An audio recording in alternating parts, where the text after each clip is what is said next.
Selamünaleyküm arkadaşlar. Farabi Online Dershanesi'ne hepiniz hoş geldiniz. Bu videomuzda sizlerle B1 kitabımızın 5. ünitesine giriş yapıyoruz arkadaşlar. 5. ünitemizin konusu hayallerimiz arkadaşlar.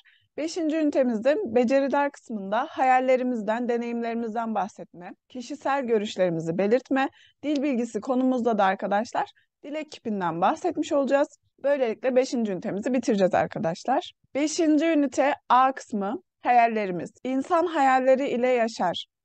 Gitsem, yağmasa, aramasam mı, yapsak mı şeklinde dilek kipiyle çekimlenmiş bazı kelimeler verilmiş arkadaşlar.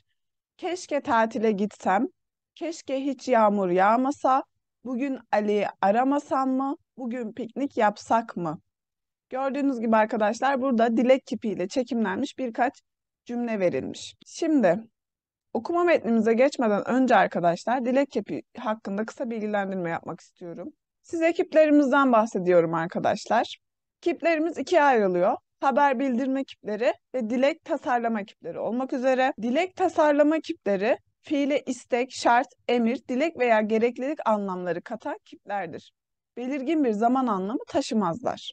Dilek kipleri arkadaşlar dörde ayrılır. Bizim 5. ünitemizde göreceğimiz kipimiz bu arkadaşlar. Gereklilik kipi, dilek şart kipi, istek kipi, emir kipi. Biz bunları daha önceki videolarımızda sizlerle işlemiştik arkadaşlar. Yine bu kiplerimizden kısaca bahsetmek istiyorum arkadaşlar. Gereklilik kipi, fiilin yapılması, olması gerektiğini anlatan kiplerdir. Bunlar neydi arkadaşlar? Melimalıydı değil mi? Gördüğünüz gibi arkadaşlar ben sormalıyım, sen sormalısın, o sormalı, biz sormalıyız, siz sormalısınız, onlar sormalılar şeklinde gereklilik kipiyle çekimlenmiş arkadaşlar. Dilek şart kipleri 5. ünitemizde işleyeceğimiz kipimiz arkadaşlar. Bu kipte fiil bir dilek veya şart bildirir. Neydi arkadaşlar? Şartımızın çekimlenmiş hali sağseydi. Bunlar kelimenin anlamına göre değişiklik gösterilebilir. Dilek anlamında katabilir. Şimdi burada arkadaşlar. Şart kipinde 6 farklı kişiye göre çekimlenmemiz istenilmiş. Biz bunlara neydi? Sağ S ile çekimliyorduk değil mi arkadaşlar? Bakalım. Şimdi gör fiilini çekimliyoruz.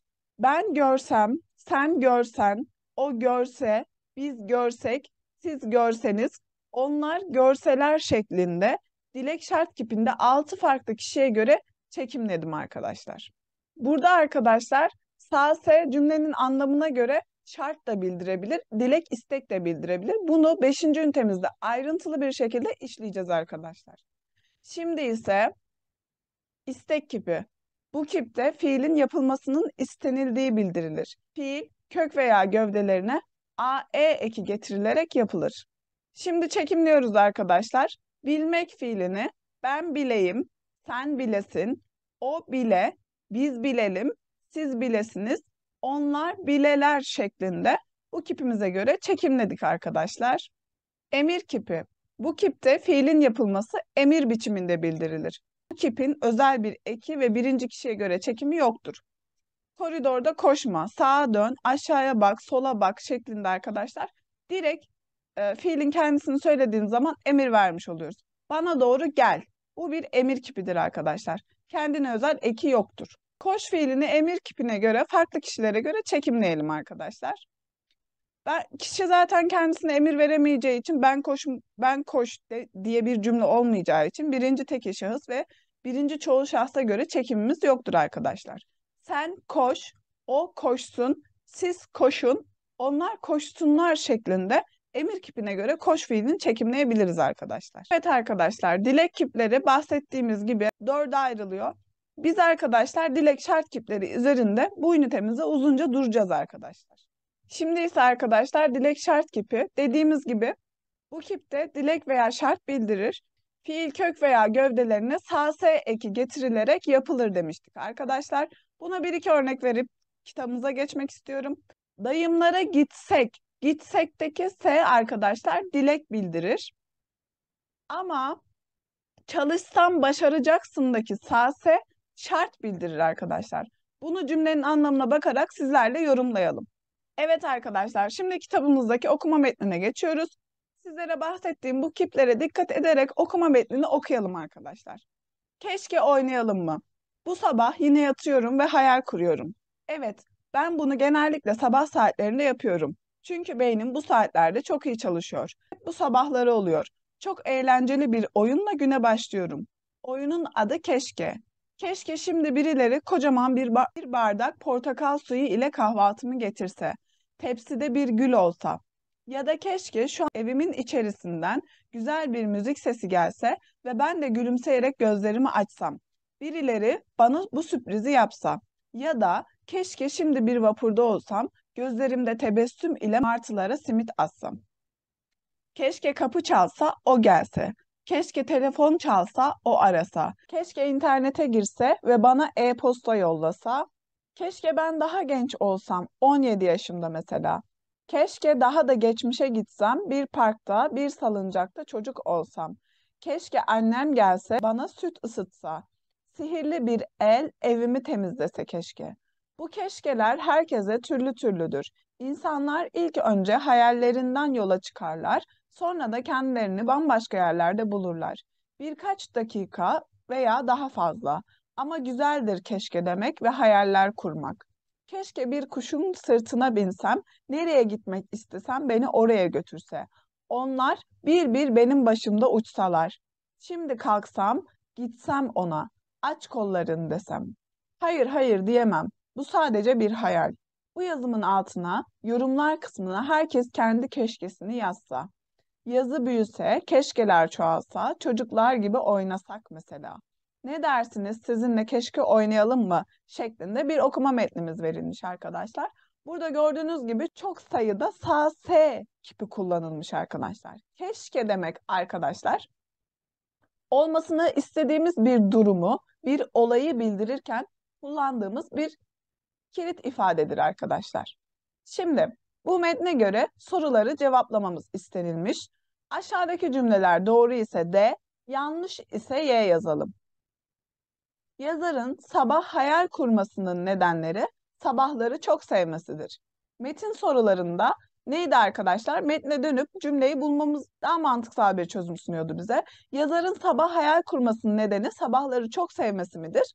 Hayır arkadaşlar, sabah saatlerinde beyninin iyi çalışmış olmasıdır. Yazar birçok şeyi özlüyor. Doğru arkadaşlar. Keşke diye özlediği şeylerin hayalini kurmak ve oraya gitmek istiyor. Yazara göre herkesin hayalleri farklıdır. Doğru. Nedir arkadaşlar burada? Bu keşkeler herkeste türlü türlüdür. Yani herkesin keşkesi farklıdır anlamında söyleniliyor. Yazar kendi yaşından memnun. Hayır, değil. Çünkü ne diyordu arkadaşlar? Keşke 17 yaşıma, daha genç yaşlarıma dönebilseydim diyordu.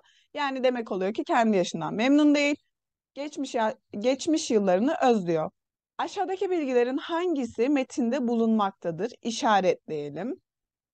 Yazarın oyunu bulunmaktadır. Oyunun ismi ne arkadaşlar? Keşke oyunu. Ne zaman oynuyor? Sabah oynuyor. Çünkü neden?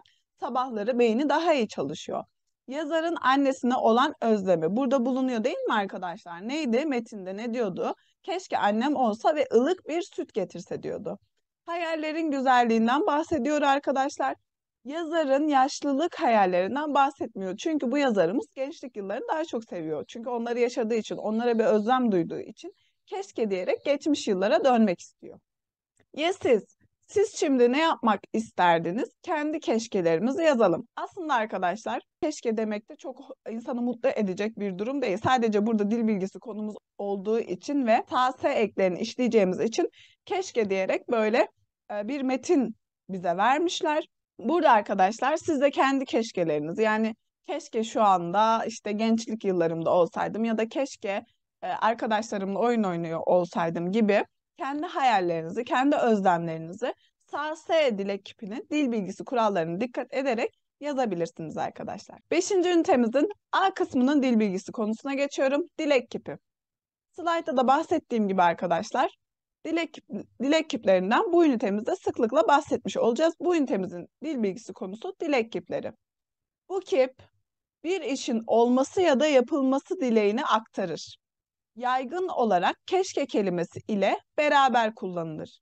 Dilek kipi ile kurulan cümleler, Dileğin gerçekleşmesine bağlı olarak devamında gelen cümleler ile birlikte kullanıldığında şart kipi anlamı taşır. Neydi arkadaşlar? Şart kipimizin eki s idi değil mi? Dilek kipimizde. Bunlar cümlenin anlamına göre istek veya şart anlamı taşıyabilirdi. Bu formun soru şekli kişinin istediği veya istemediği bir şey hakkında karşısındakinin fikrini almak için kullanılır.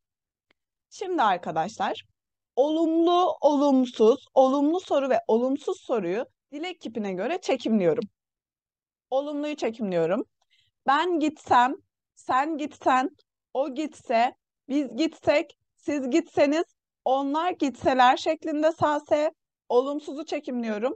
Ben gitmesem, sen gitmesen, o gitmese, biz gitmesek, siz gitmeseniz, onlar gitmeseler. Olumlu soruyu çekimliyorum. Ben gitsem mi? Sen gitsen mi? O gitse mi? Biz gitsek mi? Siz gitseniz mi? Onlar gitseler mi şeklinde. Olumsuz soruyu çekimliyorum. Ben gitmesem mi? Sen gitmesen mi? O gitmese mi? Biz gitmesek mi? Siz gitmeseniz mi? Onlar gitmeseler mi şeklinde. Olumlu soru mı mi mu mü ekleriyle yapılıyordu arkadaşlar. Olumsuz ekimiz zaten neydi? Ma me ekleriyle yapılıyordu. Şimdi örneklerimize gelecek olursak, keşke şimdi evde yatıp dinlensem. Buradaki arkadaşlar nedir? İstektir. Yarın hava güzel olsa da pikniğe gitsek. Kendimi çok halsiz hissediyorum. Yarın işe gitmesem mi? Gördüğünüz gibi arkadaşlar olumsuz soru kullanılmış. Senin yerinde olsam ona her şeyi söylerim şeklinde arkadaşlar örneklerimiz verilmiş. Şimdi ise arkadaşlar aşağıdaki cümleleri örneklerdeki gibi tamamlamamız istenmiş. Keşke, gördüğünüz gibi arkadaşlar olması istenilen durumda kullanılan keşke ifademiz. Keşke iş yerim evime yakın olsa. Buradaki s arkadaşlar gördüğünüz gibi hiçbir şekilde şart değil. Bu bir istek. Eğer ki deseydim evime yakın olsaydı işe giderdim deseydim bu bir şarttır arkadaşlar. Ama keşke iş yerim evime yakın olsa cümlesinde hiçbir şekilde şart yok arkadaşlar. Burada olmasını istediğim bir durum var. Keşke patronumdan izin alsam da bir hafta tatil yapsam. Gördüğünüz gibi arkadaşlar s ve keşke ekleri kullanılarak bir istek belirtilmiş. Keşke hep yesem ama şişmanlamasam. Şişmanlamasam nedir arkadaşlar? Ben şişmanlamasam birinci şahsın dilek kipine göre çekimlenmiş hali arkadaşlar. Olumsuz arkadaşlar. Keşke çok zengin olsak. Keşke çok zengin olsak da buradaki da arkadaşlar nedir? Değişime uğrayacaktır. Çünkü olsaktaki k sert ünsüzde bittiği için arkadaşlar buradaki da da ta haline gelecek. Keşke çok zengin olsak da dünya turuna çıksak. Bu akşam annemleri ziyaret etsek mi? Mı eki getirilerek soru yapılmış arkadaşlar. Bu etek çok güzel ama biraz pahalı. Sence alsam mı, almasam mı? Şeklinde arkadaşlar. Bunu olumsuz soru yapmış arkadaşlar. Keşke hiç büyümese, hep çocuk kalsa. Çok kararsızım. Acaba o iş teklifini kabul etsem mi? Şimdi tatilde olsak ve geç saatlere kadar uyumasak. Burada arkadaşlar, şimdi tatilde olsak, olmasını istediği bir durum ve geç saatlere kadar uyumasak. Kim arkadaşlar? Biz uyumasak. Birinci çoğul şahsın dilek kipine göre çekimlenmiş. Keşke olmasını istediğim bir durum. Hayat daha kolay olsa. Sağsaya arkadaşlar istek bildirilmiş. Bu cümlelerin arkadaşlar hiçbirinde şart yok. Sen derslerine çalışırsan başarılı olursun. Burada başarılı olmasının şartı nedir arkadaşlar? Ders çalışması. Buradaki sağsayelerin hepsi olmasını istediğimiz bir durumu bildirmiş arkadaşlar.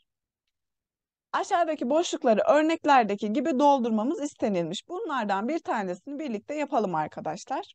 Evet arkadaşlar, bu çocuğun verilmiş metnini sizlerle birlikte yapalım.